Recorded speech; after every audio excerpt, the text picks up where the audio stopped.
તૈયાર થઈ ગઈ છે, તમે જોઈ શકો છો એકદમ મસ્ત એવી ચિપ્સ બની છે ને। જો આ રીતના તમે બનાવશો ને તો જો તમે પણ પહેલી વાર જ આ રીતની ચિપ્સ બનાવશો ને તો પણ તમારે આ ચિપ્સ ખૂબ સરસ એવી બનીને તૈયાર થશે। પહેલી વારમાં જ તમે પરફેક્ટ એવી ચિપ્સ બનાવીને તૈયાર કરશો। તો તમે જોઈ શકો છો આ રીતની ચિપ્સ હતી અને આ રીતની તળ્યા બાદ આપણે આ રીતની 3 ગણી નહીં પણ 4 ગણી ચિપ્સ આપણી બનીને તૈયાર થઈ ગઈ છે। જો તો લાઈક અને ફ્રેન્ડમાં શેર કરવાનું ના ભૂલતા। અત્યારે સિઝન ચાલી જ રહી છે વેફરની ને તો પ્લીઝ પ્લીઝ પ્લીઝ ફ્રેન્ડમાં અથવા તમે તમારા ફેમિલી મેમ્બરમાં શેર કરજો તો બધાને ખ્યાલ આવે કે આ રીતની પણ ટમેટાની ચિપ્સ બની શકે છે। તો ખાવામાં તો એકદમ ક્રિસ્પી બનેલી છે ને, તો એકદમ ચૂરો થઈ જાય ને એવી સરસ આપણી ચિપ્સ બનીને તૈયાર થઈ ગઈ છે। 500 ગ્રામ સાબુદાણાને 5 કલાક માટે પલાળીને રાખેલા છે। તમે જોઈ શકો છો કે જેમ સાબુદાણા આપણે વધારે પલળશે ને તેમ આપણી ચિપ્સ ખૂબ સરસ એવી બનીને તૈયાર થશે। તો તમે જો આ રીતે જોવો ને, જો આ રીતે મેશ થઈ જાય ને સાબુદાણા તો આપણા સાબુદાણા એકદમ પરફેક્ટ પલળી ગયા છે। અને સાબુદાણા પલાળવામાં વધારે પાણીનો ઉપયોગ નથી કરવાનો। જો આ રીતનું પાણી હોવું જોઈએ। વધારે પાણીનો ઉપયોગ કરશો ને તો સાબુદાણા તમારા સરસ એવા પલળશે નહીં। તો આ રીતે તમે જુઓ એકદમ મસ્ત સાબુદાણા આપણા મેશ થઈ જાય છે ને, તો આ એકદમ પરફેક્ટ એવા સાબુદાણા આપણા મેશ થઈ ગયા છે। તો આજે આપણે સાબુદાણા અને ટમેટાને ચિપ્સ બનાવવાના છીએ। તો હવે આપણે ટમેટાનો ઉપયોગ કરીશું। તો ચાલો સાબુદાણાને આપણે સાઈડ પર રાખીને સૌથી પહેલાં તો આપણે ટમેટાનું કટિંગ કરી લઈશું। તો સૌથી પહેલાં તો મેં અહીંયા 500 ગ્રામ સાબુદાણા સાથે 500 ગ્રામ ટમેટાં લીધેલા છે। એકદમ પરફેક્ટ માપ છે ને। 500 ગ્રામ તમે જો 1 કિલોની ચિપ્સ બનાવતા હોય ને તો તમારી સામે 1 કિલો ટમેટાં લેવાના છે।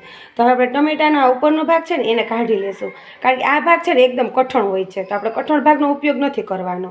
જેથી આ ભાગને આપણે છે ને આ રીતના રિમૂવ કરીને નાના નાના કટકા કરી લેશું। આપણે છે ને આજે ટમેટાનો ઉપયોગ બાફીને નથી કરવાનો, આમ જ આપણે ડાયરેક્ટ જ ઉપયોગ કરીશું, કારણ કે સાબુદાણામાં જ્યારે આપણે ટમેટાની પેસ્ટ એડ કરીને ઉકાળશું ને તો ટમેટો પણ આપણું સરસ એવું ઉકળી જશે। તો છે ને એકદમ ઈઝી ટિપ્સ, ના કંઈ બાફવું ના કંઈ ઉકાળવું, ખૂબ સરસ રીતે આ ટિપ્સ સાથે છે ને મસ્ત એવી આપણી સાબુદાણાની ચિપ્સ બનીને તૈયાર થશે। તો આ રીતે આપણે નાના મોટા ગમે તે સાઈઝના કટકા તમે કરી શકો છો। તો આ રીતે ટમેટાના ટુકડા આપણા થઈ ગયા છે। તો આપણે બ્લેન્ડરના મદદથી આપણે સરસ એવો ટમેટાને ક્રશ કરી લઈશું। તમે બ્લેન્ડરની જગ્યાએ મિક્સર જારનો ઉપયોગ પણ કરી શકો છો। હવે આ રીતે આપણે સરસ એવું ક્રશ કરી લઈશું। તો ટમેટા આપણા સરસ એવા ક્રશ થઈ ગયા છે। તો મેં અહીંયા સાબુદાણા લીધેલા છે।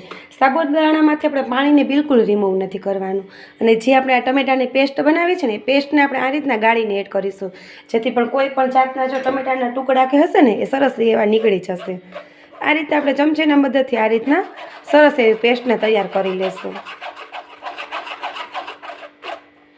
તો કોઈ પણ જાતના બાફવાની તો ઝંઝટ જ નહીં પડે। જો આ રીતની પેસ્ટ બનાવીને એડ કરશો ને તો તમે જ્યારે સાબુદાણા બાફશો ને ત્યારે ટમેટાની પેસ્ટ પણ તમારી સરસ એવી કૂક થઈ જશે। ટમેટાની પેસ્ટ એડ કર્યા બાદ આપણે સરસ રીતે આ રીતે મિક્સ કરી લઈશું। તમે જોઈ શકો છો કે ટમેટાનો કલર જો એકદમ સરસ હશે ને તો આ રીતનો જ કલર તમારો સરસ એવો તમે જુઓ એકદમ મસ્ત કલર આવ્યો છે ને। હવે આપણે ચલો ગેસ તરફ જઈએ। તો હવે મેં અહીંયા ગેસની ફ્લેમને ચાલુ કરી દીધી છે, અને હવે સતત આપણે આ રીતે હલાવતા રહેશું, જેથી તપેલાના તળિયે છે ને સાબુદાણા બેસે નહીં। અને આ પ્રોસેસ આપણે સતત હલાવતા જ રહેવાની છે। તો ખૂબ સરસ એવી તમારી સાબુદાણાની ચિપ્સ અથવા તો તમે સાબુદાણાની વેફર પણ કહી શકો છો। તો હવે આ સમયે આપણે સૌથી પહેલાં તો આપણે સ્વાદ પ્રમાણે મીઠું એડ કરી દઈશું। નમકનું પ્રમાણ થોડુંક આપણે ઓછું રાખીશું। આખા વર્ષ માટે સ્ટોર કરીએ છીએ ને તો જેમ જેમ આપણી ચિપ્સ અથવા તો વેફર જૂની થતી જશે ને એમ સોલ્ટી થતી જશે, એટલા માટે આપણે મીઠાનું પ્રમાણ થોડુંક ઓછું રાખવાનું છે। અને કોઈ પણ જાતનો પાપણ ખાર કે ઈનો કે સોડા કોઈ પણ જાતનો ઉપયોગ નથી કરવાનો, તો પણ ખૂબ સરસ સાબુદાણાની નાના ટમેટાની તમારી વેફર કે ચિપ્સ ખૂબ સરસ એવી બનીને તૈયાર થશે। હવે આપણે સાબુદાણાનો કલર ચેન્જ ના થાય ને ત્યાં સુધી સતત આપણે હલાવતા રહેવાનું છે। જો આ રીતના કોઈ પણ ટુકડો આવે ને તો આપણે ટમેટાના ટુકડાને કાઢી લેશું। તો 5 થી 6 મિનિટ જેવું થઈ ગયું છે, અને તમે જોઈ શકો છો કે સાબુદાણા આપણા ટ્રાન્સફર થવા લાગ્યા છે, એકદમ સરસ કાચ જેવા થવા લાગ્યા છે. હજી આપણી આ પ્રોસેસ પૂરી નથી થઈ. હજી આપણે આ જ રીતે 10થી 12 મિનિટ સુધી હજી સતત હલાવતા રહેશું, જેથી જે આ વ્હાઇટ કલરના સાબુદાણા દેખાય છે ને એ પણ એકદમ સરસ ક્રિસ્ટલ જેવા થઈ જશે, મીન્સ કે કાચ જેવા થઈ જશે. તો આ રીતે સતત આપણે હલાવતા જ રહેવાનું છે. અને તમે જોઈ શકો છો કે જેમ જેમ મિશ્રણ આપણું ઘટ થવા લાગશે ને તેમ આપણા મિશ્રણનો કલર પણ ચેન્જ થવા લાગશે.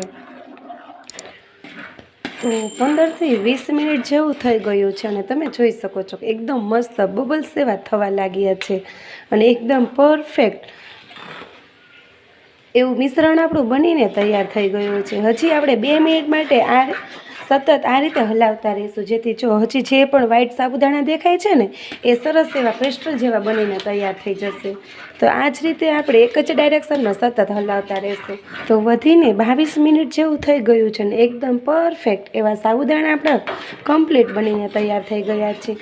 હવે આ સમયે આપણે ગેસની ફ્લેમને બંધ કરી દઈશું અને આ મિશ્રણને ઠરવા માટે રાખી દઈશું. અને વચ્ચે વચ્ચે જ્યારે આપણે ઠરવા રાખીશું ને ત્યારે વચ્ચે વચ્ચે આ રીતના આપણે ચમચાને હલાવતા રહીશું, જેથી અંદરની વરાળ હશે ને તે નીકળી જશે અને ફટાફટ મિશ્રણ આપણું ઠરી જશે. તો આ રીતનું સરસ એવું મિશ્રણ આપણું ઠરી ગયું છે. તો મેં અહીંયા એક બાઉલમાં અલગ કાઢી લીધેલું છે અને તેમાં મેં અહીંયા લીલા ધાણાનો ઉપયોગ કરેલો છે. તમે ઈચ્છો તો તમે આમાં કાળા તલનો ઉપયોગ પણ કરી શકો છો અને જીરાનો પણ ઉપયોગ કરી શકો છો, પણ મેં અહીંયા ઓનલી ફોર લીલા ધાણાનો જ ઉપયોગ કર્યો છે.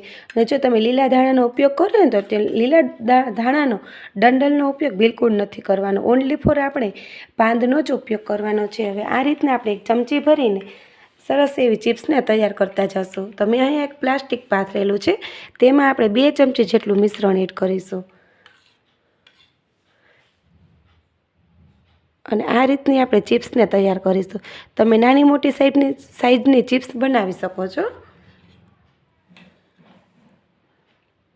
તો છે ને એકદમ ઈઝી. જો હજી સુધી મારી ચેનલને સબસ્ક્રાઈબ ના કરી હોય ને તો સબસ્ક્રાઈબ કરી દેજો, સાથે બેલ આઇકોનને જરૂરથી દબાવજો આવી જ નવી રેસીપી વિડીયો સૌથી પહેલાં જોવા માટે.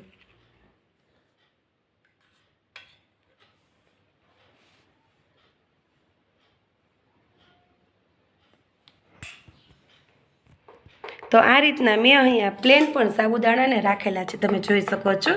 મેં એક પાર્ટમાં ધાણા એડ કરેલા છે અને એક પાર્ટ મેં અહીંયા પ્લેન જ રાખેલો છે. તો આ રીતના આપણે એક એક ચમચી એડ કરતા જઈને ચિપ્સને તૈયાર કરી લઈશું.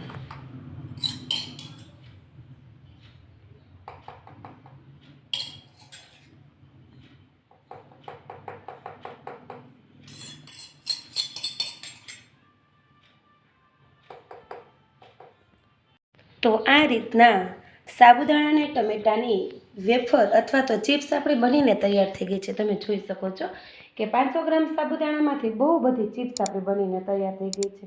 તો મેં અહીંયા થોડીક ચિપ્સને ધાણાવાળી કરી છે અને બીજી મેં બધી પ્લેન ચિપ્સ કરી છે. તો લાગે છે ને મસ્ત. તો હવે આપણે આ ચિપ્સને છે ને સરસ એવી ઓવરનાઇટ માટે સુકાવા દેશું, જેથી એકદમ સરસ રીતે ચિપ્સ આપણી બનીને તૈયાર થઈ જશે.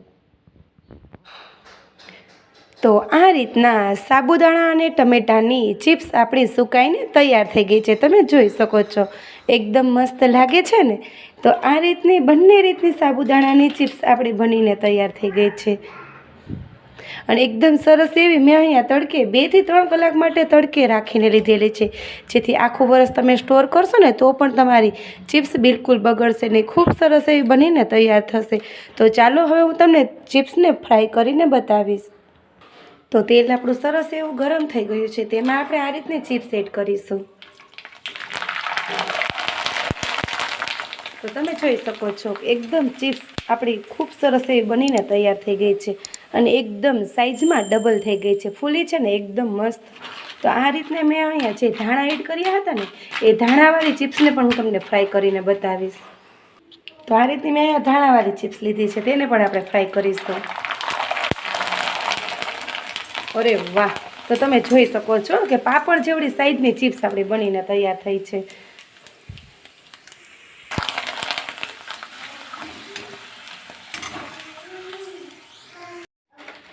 તો આ રીતના સાબુદાણા અને ટમેટાની ચિપ્સ આપણી બનીને તૈયાર થઈ ગઈ છે. તમે જોઈ શકો છો એકદમ મસ્ત એવી ચિપ્સ બની છે ને. જો આ રીતના તમે બનાવશો ને તો જો તમે પણ પહેલી વાર જ આ રીતની ચિપ્સ બનાવશો ને તો પણ તમારે આ ચિપ્સ ખૂબ સરસ એવી બનીને તૈયાર થશે. પહેલી વારમાં જ તમે પરફેક્ટ એવી ચિપ્સ બનાવીને તૈયાર કરશો. તો તમે જોઈ શકો છો આ રીતની ચિપ્સ હતી અને આ રીતની તળિયા બાદ આપણે આ રીતની 3 ગણી નહીં પણ 4 ગણી ચિપ્સ આપણી બનીને તૈયાર થઈ ગઈ છે. જો એકદમ સાઈઝ તમે જોઈ શકો છો થઈ ગઈ છે ને એકદમ મસ્ત. જો તો આજની મારી છે ને તમને રેસીપી ગમે સાબુદાણા ટમેટાના વેફરની તો લાઈક અને ફ્રેન્ડમાં શેર કરવાનું ના ભૂલતા. અત્યારે સિઝન ચાલી જ રહી છે વેફરની ને તો પ્લીઝ ફ્રેન્ડમાં અથવા તમે તમારા ફેમિલી મેમ્બરમાં શેર કરજો તો બધાને ખ્યાલ આવે કે આ રીતની પણ ટમેટાની ચિપ્સ બની શકે છે. તો ફરી મળીશું એક આવી નવી રેસીપી સાથે. Thank you friend. અને ખાવામાં તો એકદમ ક્રિસ્પી બનેલી છે ને તો એકદમ ચૂરો થઈ જાય ને એવી સરસ આપણી ચિપ્સ બનીને તૈયાર થઈ ગઈ છે. તો ફરી મળીશું એક આવી નવી રેસીપી સાથે. Thank you friend. જય શ્રી કૃષ્ણ.